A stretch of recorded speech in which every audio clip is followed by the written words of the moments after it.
cair aqui é porque eu estou oscilando mesmo. Estou vendo aqui que o sinal não está muito bom. Peço desculpas, pessoal. Isso aí é realmente uma coisa muito chata.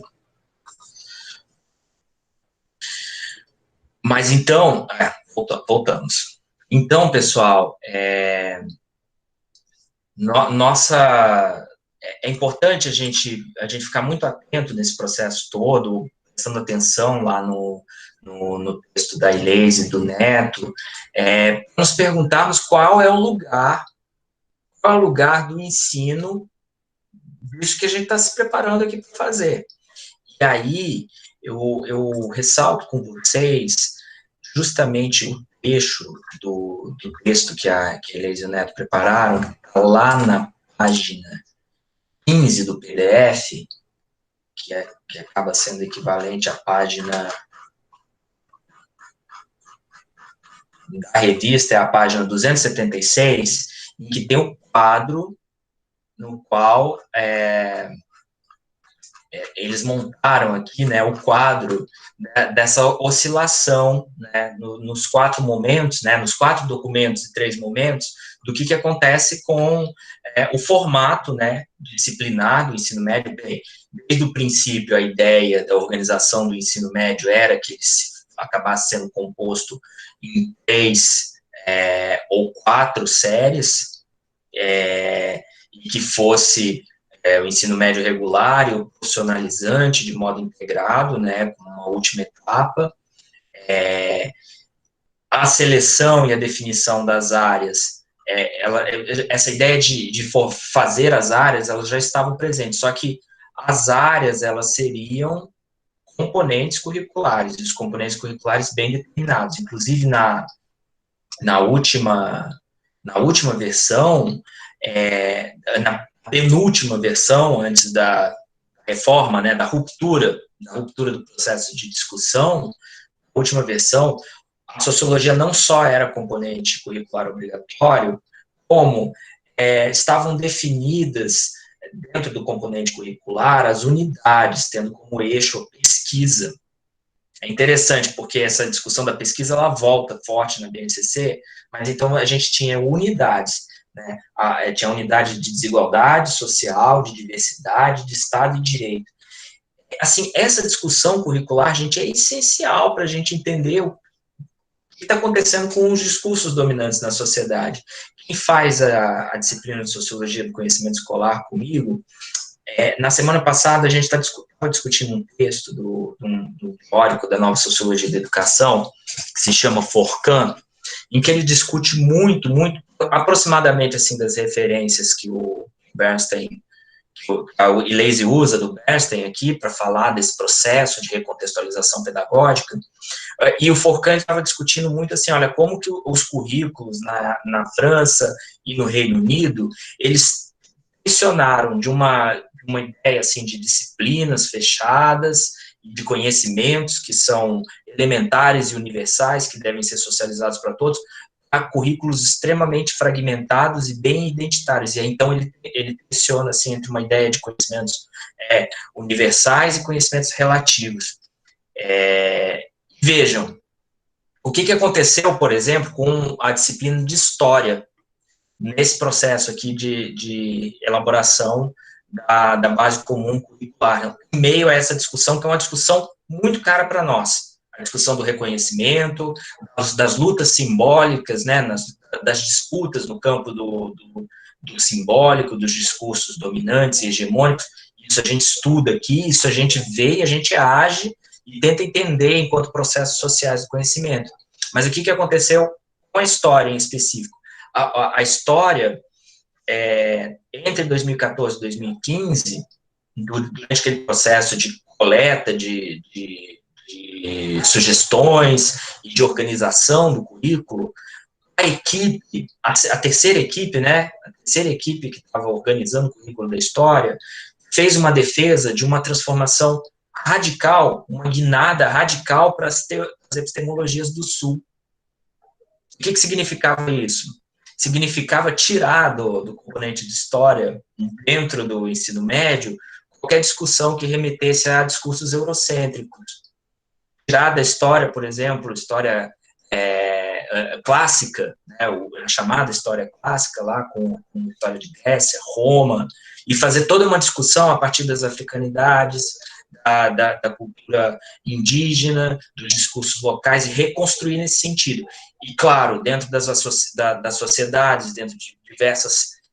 Então, era uma mudança que vinha se gestando, mas essa proposta ela teve muita dificuldade de ser emplacada. O que aconteceu? O componente da história não chegou a conseguir apresentar uma proposta que definisse isso.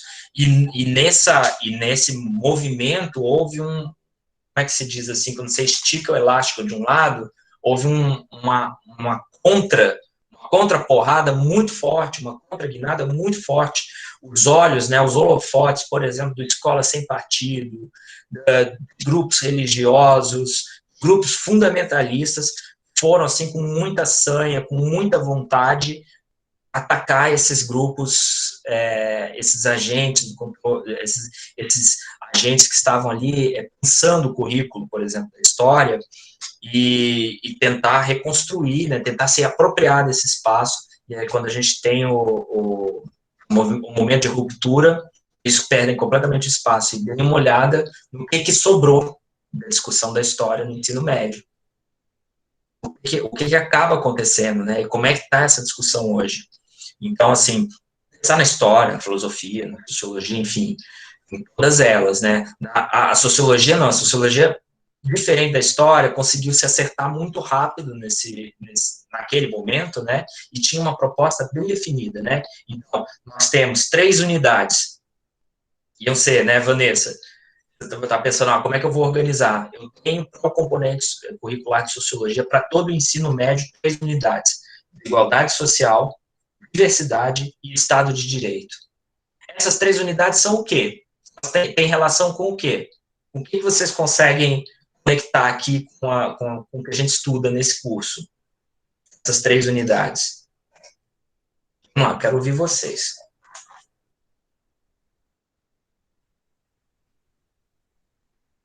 A primeira é desigualdade social. Vou pensar assim, eu vou organizar o ensino médio como eixo a pesquisa em 3 unidades, sendo a primeira desigualdade social, a segunda diversidade e a terceira Estado de Direito. Onde é que eu vou buscar referência para cada uma dessas unidades? Predominantemente, obviamente. Alexandre, continua aquela divisão sociologia, antropologia e ciência política? Perfeitamente. Exato.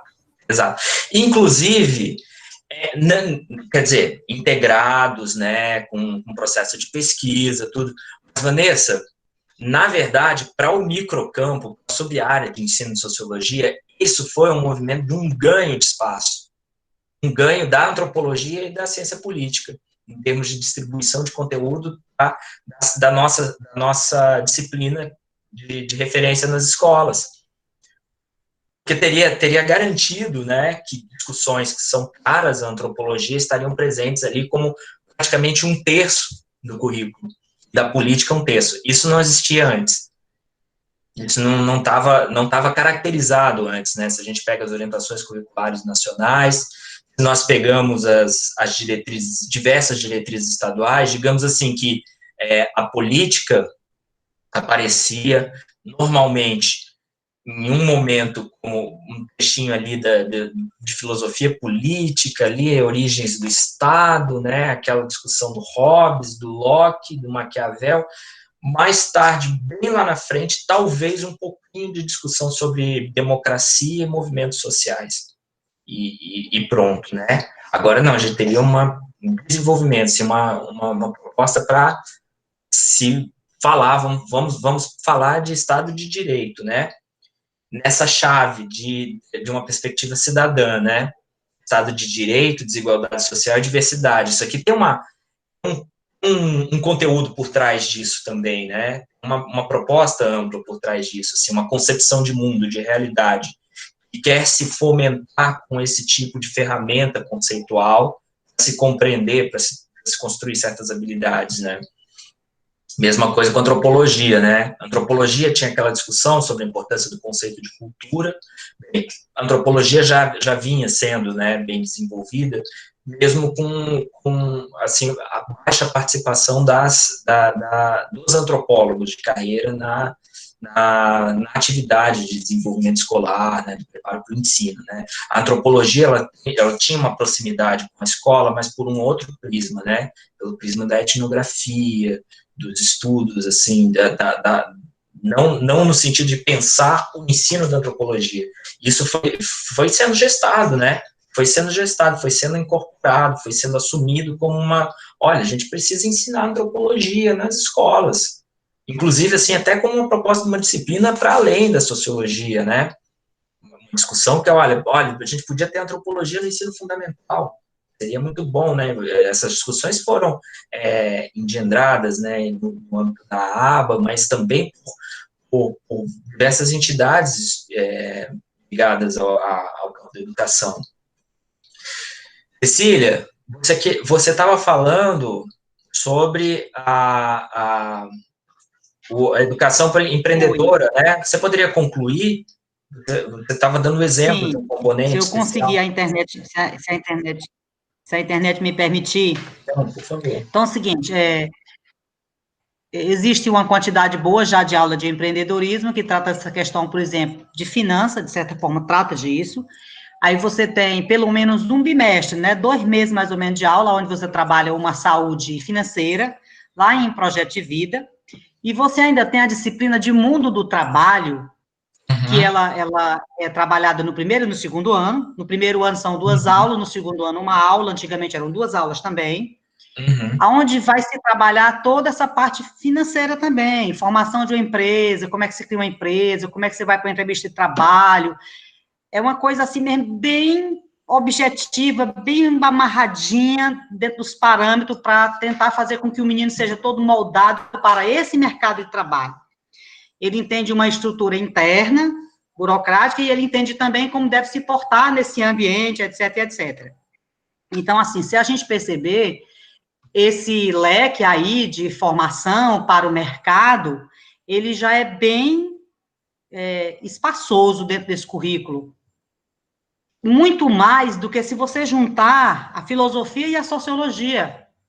Se duvidar, se você juntar história, filosofia e sociologia, talvez bata com igual quantidade de aula e de tempo destinado a esses saberes. Nossa. Então, é uma coisa interessante a gente pensar. É mesmo. Agora, se já está estabelecido, é um espaço para se contestar, né, para se partilhar, né, enfim. Isso aí é importante fazer essa análise, verificar isso. Inclusive, eu acho que essa vai ser uma das questões finais aqui para a disciplina, vocês fazerem essa identificação nas escolas, né? Isso que a Cecília trouxe, assim, o que acontece, né? Quais são os componentes que acabam sendo desenvolvidos? Ocupam mesmo, de fato, os tempos escolares. Gente, eu tinha mencionado para vocês, né, o texto da Simone em defesa da sociologia.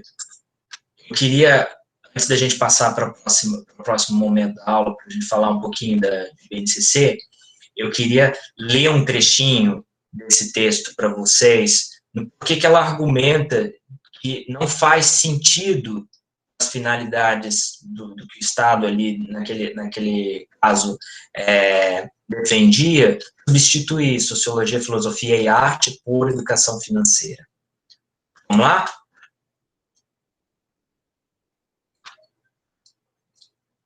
Aqui.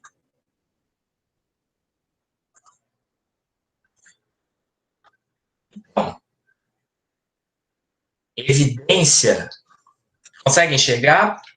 Ou mais um seria melhor? Aparecendo aí para vocês? Tá sim. Tá visível aqui. Dá para enxergar. Certo. Vou ler só esse trechinho aqui com vocês. Vejam só. Evidência da falsidade destas ideias são as experiências das melhores escolas públicas e privadas em todo o mundo e no Brasil também, que nos mostram que habilidades para se comunicar e calcular são mais consistentemente desenvolvidas quanto mais diversificado e complexo é o acervo de conteúdos aos quais estudantes têm acesso. Afinal de contas, como dominar regras da norma culta da língua se não há o que dizer nem escrever? Como elaborar cálculos abstratos com precisão sem reconhecer a linguagem matemática como uma forma de objetivação quantitativa de fatos e comportamentos? Quero, em síntese, dizer que as disciplinas que estão sendo diminuídas, sociologia, filosofia e artes, são aquelas que, ironicamente, têm mais condições de emprestar sentido máximo ao ato de escrever, falar, calcular, aos atos de comunicar e compreender. Fornecem aquilo que o sociólogo francês Bernard Lahire chama de riqueza léxica, ou seja, possibilitam, através de seus conteúdos, o desenvolvimento da capacidade de descrever, nomear, discriminar e relacionar fenômenos e sensações, ações elementares para o processo de se expressar e conhecer o mundo e a si mesmo. Em relação à educação financeira, aí você pode pensar no empreendedorismo também. O meu argumento prossegue na mesma direção. Não seria preciso limitar esta disciplina à discussão sobre juros e consumo. Inclusive, é a proposta do currículo lá, dessa educação financeira. Nem sei se seria mesmo necessária, considerando que aulas de matemática poderiam comportar reflexões sobre as modalidades de juros existentes no mercado financeiro e seus respectivos cálculos. Quanto à reflexão sobre o consumo, isso já tem sido feito pela sociologia e filosofia, e de forma intelectualmente mais rigorosa. Mas aí tocamos em área bastante sensível, que possivelmente explica o desdém do governo em relação a estes campos de conhecimento. É que a sociologia e a filosofia realizam a problematização do consumo sob perspectivas mais sistemáticas que não permitem dissociar a crítica ao consumo da crítica às relações de produção. Com efeito, essa visão radical é própria do verdadeiro conhecimento. É necessário, por isso, recusar a redução na grade curricular do espaço de conhecimentos consolidados, em nome de supostos saberes escolares que não são nada além de um conjunto de postulados normativos, ora assemelhados aos livros de autoajuda financeira, ora aos manuais de conduta cívica ou às cartilhas de doutrina moral. E nada está mais distante das nossas necessidades intelectuais e existenciais mais urgentes. Não podemos esquecer que somos habitantes de um mundo em transe, que testemunhamos o esgotamento e a ineficácia estrutural de soluções modernas. Na condição de seres em transição, tema do sociólogo Sérgio Abranches, precisamos gestar novas formas de realizar a vida. Em síntese, ao meu ver, quando se retira horas dessas disciplinas, reduz-se a oferta de ferramentas imprescindíveis com as quais os jovens poderão enfrentar de modo mais consciente os dilemas da carreira escolar e profissional, os desafios emocionais relativos ao processo extremado de individualização da sociedade contemporânea e alguns dos impasses mais decisivos da nossa civilização, de cuja condução dependerá a qualidade, até mesmo a viabilidade da existência humana, e certos fragmentos do futuro já nos dizem estar sob ameaça. São, pois, estas disciplinas que possibilitam não apenas conferir o caráter acolhedor e inovador à escola, mas também fecundar entre os jovens estima pelo mundo. Então, pessoal, vou deixar esse texto com vocês, porque, embora seja um texto que tem um caráter... Ele é um panfleto, né? Ele é um panfleto em defesa da manutenção da sociologia como componente curricular, garantida como componente curricular na área de ciências humanas, em um Estado que está sofrendo um processo de recontextualização e redução, né? E fechamento. Aqui está em disputa. Lá isso se encaminhou para esse lado. Existem outros estados que os grupos têm se mobilizado. Embora ele tenha esse caráter, ele também é um texto, percebam vocês, que trabalha com todos os argumentos do porquê os componentes curriculares da sociologia, da filosofia e da arte, também extremamente importante, eles de fato dialogam com aquilo que a BNCC, eles de fato viabilizam aquilo que a BNCC vem propondo na generalidade das suas competências, tanto as gerais quanto as específicas, mas, sobretudo, naquelas habilidades ali, que são nas habilidades, nos princípios, né, no princípio do protagonismo juvenil. Como é que você vai propor protagonismo juvenil se você vai assim, vamos acabar com qualquer discussão que possibilite ao jovem estranhar e desnaturalizar a sua realidade. Estranhar e desnaturalizar aquilo que lhe é dado. Que tipo de protagonismo é esse? Que tipo de domínio de competências, que tipo de educação integral é essa que é só integral nas horas, né? Enfim, essa é uma discussão que a gente precisa fazer e precisamos nos nutrir de bons argumentos para isso. Eu acho que esse texto vai ser bem legal para isso. Gostaria de pedir para vocês também terem esse texto em conta e lerem. É super curtinho, né? Porque é um microartigo para um jornal especializado. Tudo bem, pessoal? Comentários?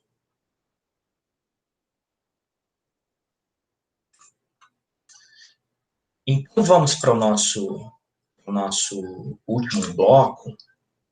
Eu gostaria de...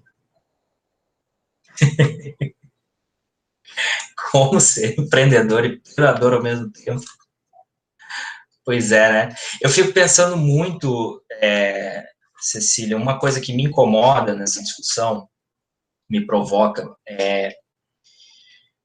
e aí não é só no empreendedorismo, mas assim, em outros componentes que até têm elementos muito pertinentes, mas que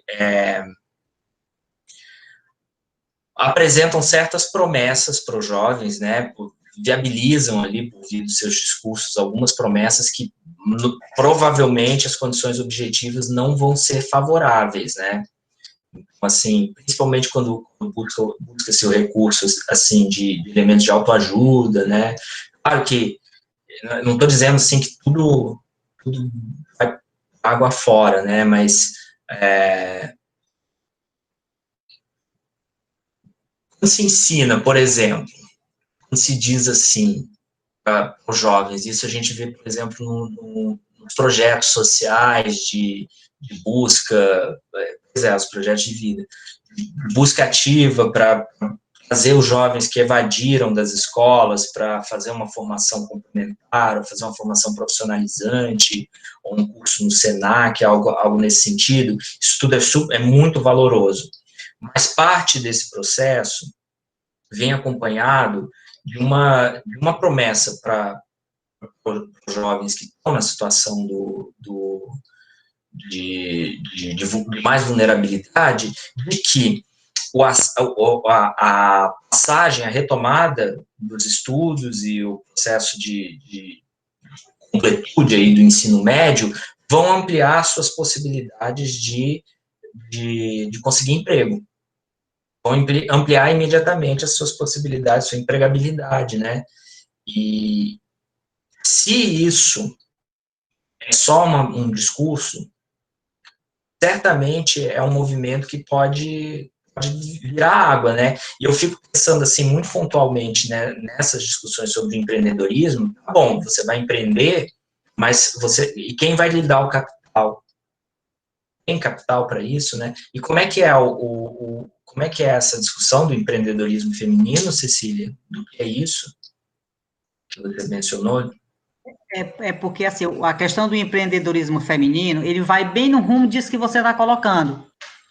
Muitos dos nossos lares, as mães não têm um marido, não têm um companheiro para ajudar a criar os filhos, então nada melhor do que se colocar para essas mulheres que elas sejam empreendedoras. Mas se ela for no banco pedir um empréstimo, Pois ela é. não consegue. Porque ela não tem formação, ela não tem um bocado de conhecimento, ela não fez um bom curso no Sebrae, ela não tem dinheiro para pagar o curso do Sebrae. Uhum. Tem uma série de questões. Então, assim, é o empreendedorismo feminino, mas que elas trabalham dentro da ilegalidade muitas vezes, elas trabalham abandonando seus filhos, sem ter com quem deixar.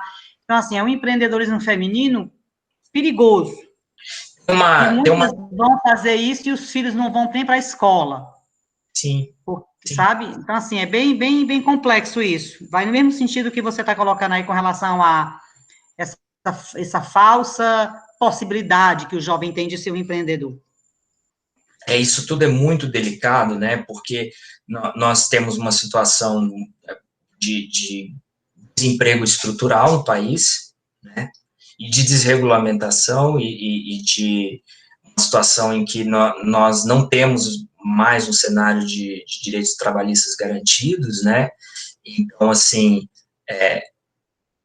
cada vez mais pessoas se lançando em atividades, como, por exemplo, o Uber, o iFood, as lojinhas virtuais, né? Esse tipo de empreendimento, assim, e vem com esse discurso de ser um negócio, mas muitas vezes as condições de vida das pessoas que estão trabalhando nesses negócios não tem nada a ver. Assume-se, né, um discurso de que não somos proletários, né, estamos tocando meu próprio negócio.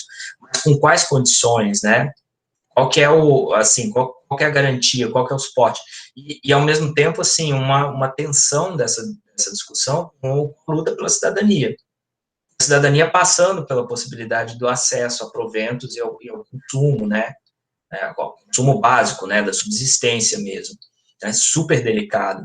Claro, não estou dizendo que não seja útil na escola se ensinar a abrir um negócio, uma lojinha, alguma coisa. Poxa, isso é maravilhoso. Agora, isso não pode vir desacompanhado, que eu estou tentando construir aqui, se nós pensamos numa educação crítica e criativa, isso não pode jamais vir desacompanhado de uma leitura do mundo, das estruturas produtivas do mundo, que precarizam e que diminuem as condições objetivas do teu próprio negócio dar certo ou não. Você você não tendo as condições, não tendo suporte de um Estado, né, que dê pavimentação para isso, ou mesmo de uma configuração socioeconômica que dê pavimentação para isso, né? Então, essa que é a discussão, assim, ter as duas coisas, não precisa também negar essa... E, claro, no caso das mulheres, né, Cecília, é muito grave, né, porque não está resolvendo o problema, né? Na verdade, está colocando mais uma questão, né? A gente não supera o problema, por exemplo, da tripla jornada feminina, né? A tripla jornada feminina continua, né? Se expande, né? Muito bem, gente. Então, feita toda essa discussão, nós temos também agora, sim, o interessante é vocês caminharem com as pernas, com as próprias ideias, assim, irem pensando, analisando, lendo com calma, com cuidado, porque a Base Nacional Comum Curricular, depois dessa história toda, acaba que ela pauta, né? A própria Lacy, no texto ali, ela acaba defendendo uma concepção de que a BNCC, ela é de fato currículo. E ela é currículo não porque ela está falando que ela é currículo, né? Não é aquela discussão mais teórica sobre o que é um currículo. Ela é currículo porque ela chegou na vida escolar. Ela chega na vida escolar, ela reorienta as práticas pedagógicas, ela reorienta a organização das secretarias estaduais de educação, ela mobiliza os agentes para pensarem, olha, como é que a gente vai adaptar agora? O que eu vou fazer, né? Como é que eu vou atender? Porque a BNCC passa a pautar o ensino básico completo, né, do infantil ao ensino médio, ela estrutura, ela pontua, o Enem passa a se organizar a partir também da BNCC, nós temos o desenvolvimento das áreas, os princípios, então é importante a gente fazer um reconhecimento que documento é esse, quais são as possibilidades, quais são as brechas. E como ele é apesar de todos os processos, de todas as rupturas, de todas as incorporações, né, de todas as apropriações que vocês perceberam no texto de leis, por exemplo, da Fundação Vanzolini, do Itaú, do Paulo Lemann, de toda a discussão, a entrada da Amped, a saída da Amped, a passagem pelas universidades, a retirada das universidades da discussão, enfim, todo esse fórum, mas no fim saiu um documento, saiu uma base, essa base está aí, e ela tem muitas possibilidades de como ser trabalhada, como ser interpretada, como ser apropriada e como ser executada na escola. E agora, uma das coisas que a reforma não previa, né, aí fazendo alusão ao texto que deu base para deu a terra para que a base nacional saísse, né, uma vez por todas, a reforma do ensino médio, não acabou que o Fundeb não foi extinto, né? Então, além dela assim, ela possibilita a nossa apropriação, né, as interpretações, assim, ela restringe, com certeza, diversas possibilidades que existiam antes, ou nas suas versões preliminares, né, que estariam ali muito claras e muito bem pavimentadas para a execução do ensino de sociologia, mas ela não fecha a porta de vez, e nem se fecha a porta de vez para o desenvolvimento da educação básica, desde que ainda existe o Fundeb, né. Nós tem financiamento para isso, mesmo com congelamento de gastos, mesmo, não foi terra arrasada, a gente sai muito convalescente aí desse processo todo, e agora a gente já está num outro momento, um momento de novas disputas curriculares estão abertas aí, vamos dizer assim. Então, pensando na BNCC, assim, a partir do básico aqui, do básico mesmo, que é muito importante, assim, uma visão geral desses princípios fundamentais da BNCC. Gente, a BNCC se organiza, então, não por disciplinas, não por grade. O fundamento geral aqui é a ideia de competências. E, gente, eu acho que a gente acabou já falando um bocado, assim, do que é competências, mas eu queria, talvez... Assim, Alexandre, eu queria fazer uma pergunta. Sim, claro. Assim, eu não sei se é possível responder, eu vou fazer uma pergunta difícil. Não sei nem se tem resposta. Porque a gente, a partir do que a gente tem discutido aqui, a gente percebeu que alguns grupos educacionais, etc., se apropriaram do que estava posto já da BNCC e reformularam tudo. E aí eu fiquei pensando o seguinte, em que autores eles se basearam para pensar a questão da competência com relação à BNCC? Quais foram os autores que eles beberam? Se é que é possível a gente pensar isso. Cecília, essa discussão das competências na BNCC, ela vai ter uma correspondência direta, uma discussão lá da economia. Ela não é uma discussão necessariamente, ela passa, sim, pela educação, passa pela discussão da escola novismo, né, ela tem esse fundamento, mas o diálogo dela e o porquê dessa pedagogia das competências, né, esse porquê está muito relacionado à discussão lá das capacidades, do Amartya Sen. Então, essa é uma discussão que tem uma interface com um liberalismo dentro da Unesco. E por isso ela tem boa vazão dentro da discussão, dentro dos grupos econômicos. Passa ali. Você notou ali que no texto da Leis, né, os especialistas que foram chamados para discutir em termos pedagógicos são especialistas que vieram do Chile, da Austrália, e são nomes, né, que fazem essa interface entre a discussão das capacidades, e o Amartya Sen faz isso dentro do pensamento liberal contemporâneo. Ele até é um prêmio Nobel de economia, né? Alguém aqui conhece essa discussão do Amartya Sen, pessoal?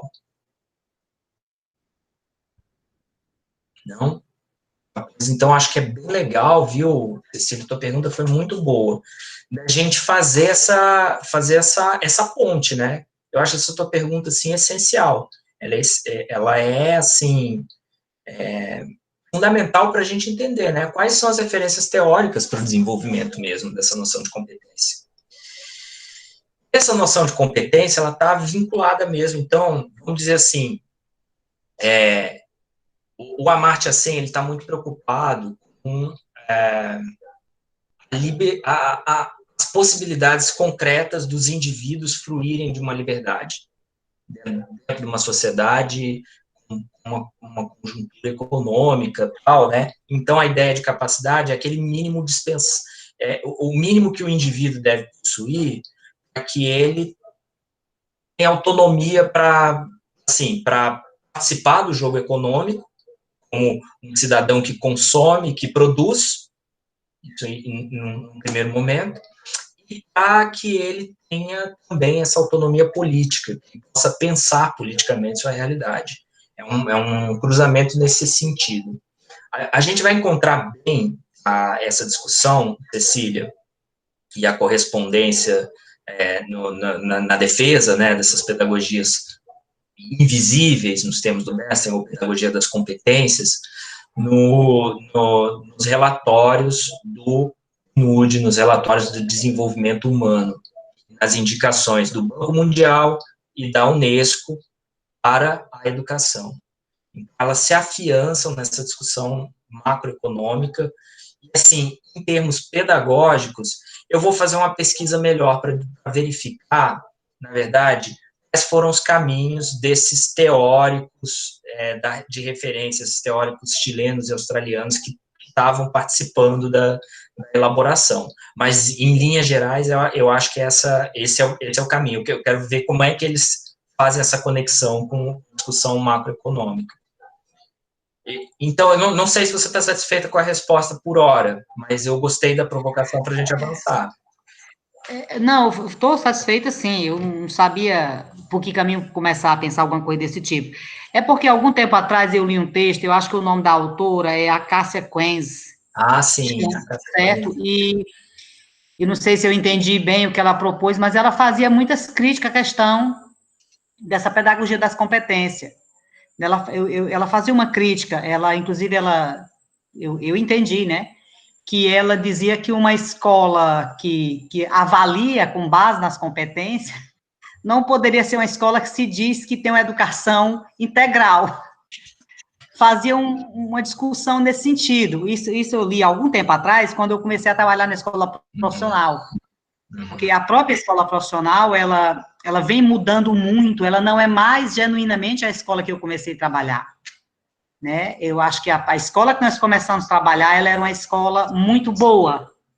Hoje eu digo que ela já não é mais essa escola, ela já vem perdendo terreno na sua proposta inicial. Né? A gente fazia esse debate dentro da escola, né? Como realmente trabalhar integralmente os jovens. Né? Eu acho que mudou muito. E aí eu lembro que eu li um texto dela e ela fazia uma certa crítica. Tem outro autor agora que eu não lembro direito o nome dele, que ele também faz uma certa crítica a isso, uma pessoa bem conhecida, vou tentar lembrar o nome dele, que ele faz uma crítica também a essa questão das competências. O Newton Duarte, ele é uma das pessoas também que pesa, o Saviani faz uma discussão sobre isso também. Porque, veja bem, Cecília, não é uma discussão original dessa versão da BNCC. A pedagogia das competências já era um propósito, assim, já era o tom do discurso, por exemplo, do governo FHC, em 95, quando tinha o pessoal da equipe do MEC lá, nos anos 90, eles estavam, né, os parâmetros curriculares nacionais de 98, por exemplo, eles falam em áreas, suas tecnologias, e falam em desenvolvimento das competências. É bem legal a gente acompanhar. E tem um teórico, inclusive, que eu passo para vocês na PTB1, ele fala também do desenvolvimento das competências como uma das possibilidades de saída para as escolas, que é o PNU. O autor que eu já li alguma coisa e que a gente, na escola, acaba lendo para concurso em tudo enquanto é o Perrenot. Né? E aí, quando eu lhe perguntei, eu digo assim, será que é o Perrenot que eles foram beber? Mas aí você está me dizendo que é lá na economia, eu fiquei surpresa agora. Eu digo, pronto, as coisas ficaram um pouquinho mais complicadas para me entender essa bagunça. Mas obrigada. Mas é muito boa essa tua questão, eu acho que a gente precisa entender bem, né? Entender bem quem é que escreve essa ideia de competências e no que ela está relacionada. Mas veja, Cecília e colegas, se ela está conectada com essa discussão das capacidades para a economia, as capacidades para viver num mundo de um processo de industrialização 4.0, de regulamentação do trabalho, de produção de si. A Simone fala muito sobre esse processo, esse momento que nós vivemos de individualização. Isso está lá nas discussões do Giddens também, vejam, de individualização, de reflexivo do B, né, de desmanche dos processos de socialização. Então, é muito uma ideia, assim, do foco no indivíduo, do que o indivíduo, você não vai aprender, veja, eu não quero ser grosseiro com essa discussão, porque é uma discussão bem ampla, mas você não vai aprender o conceito ou a teoria tal. Você vai aprender a se dispor a aprender, porque você precisa ser adaptável. Porque um determinado conceito, um determinado tema, ele pode sair de linha. Por isso que eu coloquei aqui a imagem da bicicleta, nessa concepção. A ideia, de modo geral, é assim, uma competência você não esquece. Uma competência seria como andar de bicicleta. Toma cuidado com esse exemplo, porque tem gente que usa para falar da habilidade, mas enfim. O que é andar de bicicleta? A gente não esquece. Uma competência você não deve esquecer. Tem um bocado disso. Um bocado disso. Mas vamos pensar nesse exemplo aqui. Só que para andar de bicicleta, você precisa de certas... O que a gente precisa para andar de bicicleta? Precisa desenvolver algumas coisas. Precisa de certas habilidades. Por exemplo, para andar de bicicleta, você precisa aprender a ter equilíbrio. Equilíbrio seria uma habilidade necessária para andar de bicicleta, não é? Mas também você precisa ter uma certa noção da mecânica de funcionamento da bicicleta, que você pisa para frente e vai para trás, né? Você pisa na corrente, a corrente gira. É preciso saber disso. É preciso saber coordenação motora, exato, né? Você precisa desenvolver coordenação motora, é uma das habilidades para você aprender a andar de bicicleta. Você precisa, por exemplo, andar de bicicleta, saber onde fica a pista, a ciclovia. Para vocês acham? É preciso saber como funciona a ciclovia, quais são as faixas, andar de bicicleta? Ou melhor, você vai andar de bicicleta para ir até a padaria. Você precisa saber o caminho até a padaria para andar de bicicleta?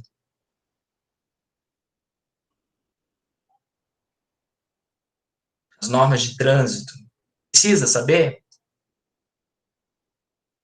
Aí é que tá. Pode ser, Cecília, que as normas de trânsito estejam lá com habilidades previstas no currículo. Mas é possível aprender a andar de bicicleta, inclusive é possível aprender a dirigir um automóvel, um carro, uma moto, sem conhecer as regras de trânsito, sem entender o funcionamento da moto, por exemplo. É possível, você pode aprender a andar de bicicleta e desenvolver essa competência sem saber construir uma bicicleta. Aliás, boa parte de nós não saberíamos construir uma bicicleta, né? Sem entender a mecânica. Enfim, não é necessário que se passe por todas as habilidades para se desenvolver uma competência. A competência, ela se expressa por processos, né? E você vai exercitando isso, passando por recursos. É mais ou menos assim que a gente pode pensar nessa analogia.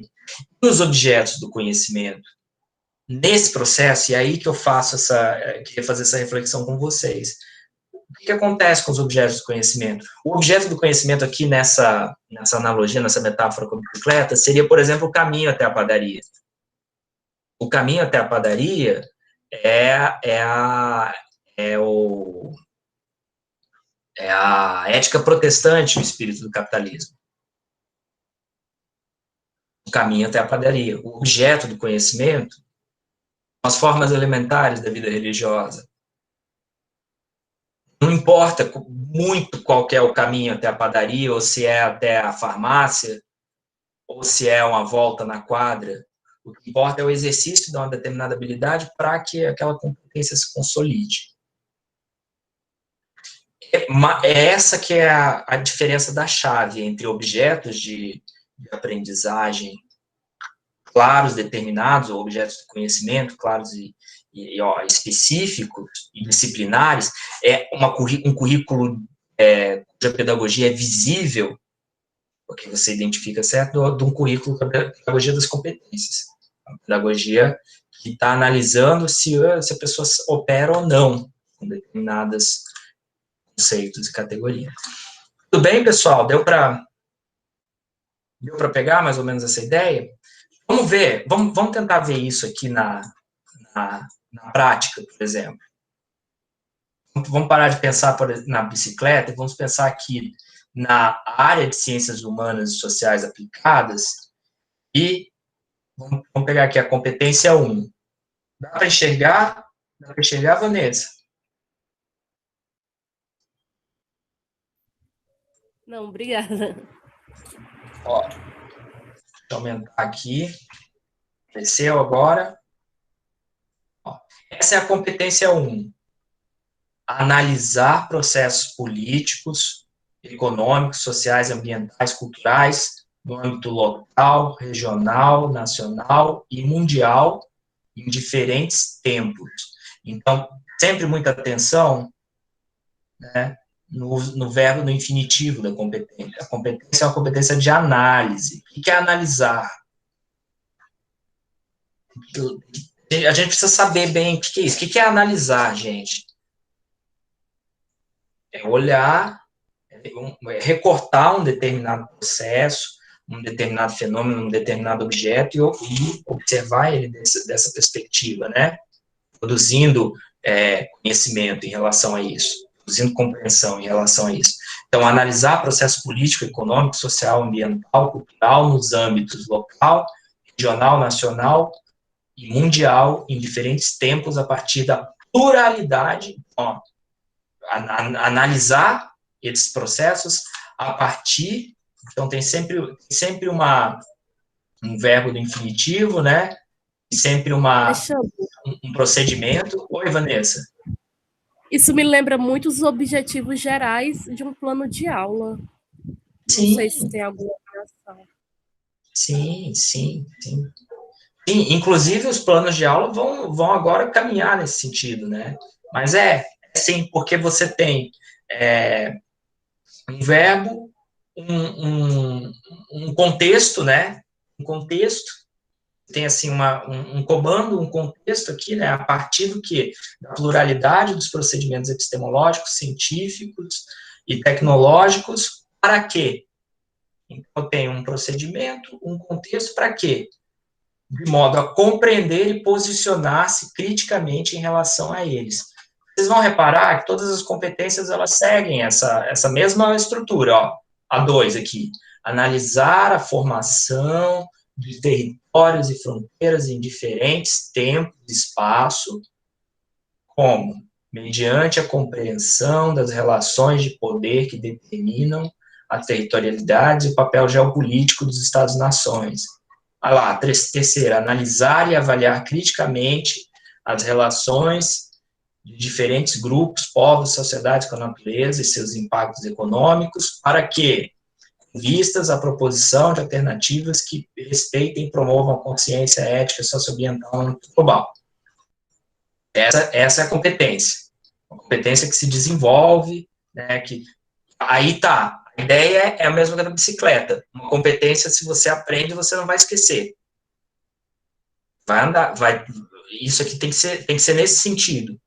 Aí as habilidades para se chegar nessa competência, né? Analisar processos políticos, econômicos, de modo a compreender e posicionar-se criticamente, né? Analisar com... Aí tá, vamos lá, pegar a habilidade 3. Ó, habilidade 3, relacionada a essa competência, diz que para que eu desenvolva essa competência, uma das habilidades necessárias é a elaboração de hipóteses, selecionar a evidência, faz parte, né, da análise, compor argumentos relativos a processos políticos, econômicos, sociais, ambientais, culturais e epistemológicos, com base na sistematização de dados e informações de diversas naturezas. É o equilíbrio, é a coordenação motora, expressões artísticas, textos filosóficos, sociológicos, documentos históricos, geográficos, gráficos, mapas, tabelas, tradições orais, entre outros. Aí, minha gente boa, qual que é a missão? Qual que é a nossa missão aqui? Agora, estudar... Alexandre, só... Oi. Desculpa te interromper. Não, por favor. Se a gente, o professor, a gente como ser humano, não tiver cuidado, a gente fica só na análise, né? Fica, que é parte, um perigo. Né? Fica só no debate, na análise e no diagnóstico, né? Não tem aí uma coisa que diga assim, intervir, promover, cadê os outros verbos, né? Sim, sim. A gente precisa exercitar, né? E fiquem muito atentos aos verbos das competências e também das habilidades, né? Porque isso diz muito, né, sobre quais são os princípios que estão sendo estimulados, né? Então, é isso mesmo, né? Aí a gente faz uma... E aí a missão da gente também, agora, é buscar identificar qual é a contribuição, qual é o diálogo da disciplina de sociologia, do componente curricular de sociologia, na construção, na possibilidade, na viabilização dessas habilidades e dessas competências. Em especial das ciências humanas e sociais aplicadas, mas vejam vocês que as competências gerais, por exemplo, a competência geral 1 do ensino médio, ela diz o quê? Valorizar e utilizar os conhecimentos historicamente construídos sobre o mundo físico, social, cultural e digital, para entender e explicar a realidade, continuar aprendendo e colaborar para a construção de uma sociedade justa, democrática e inclusiva. É nesse sentido que a Inês estava falando, que, olha, o conteúdo da BNCC é sociologizado. Então, cadê a sociologia para viabilizar isso? É aí que a gente precisa pensar. Agora, claro, né, a competência, ela não indica. Então, quem vai ter que indicar são as escolas, são os professores, são os estados. Quais são os objetos de conhecimento que podem ser trabalhados, tratados com os professores para o desenvolvimento dessas competências e habilidades. E o nó agora, pessoal, é saber como é que os professores, como é que os livros didáticos estão sendo organizados para atender essas competências. Pensem vocês um livro didático para trabalhar com tudo isso. A pluralidade de possibilidades, né? E os professores.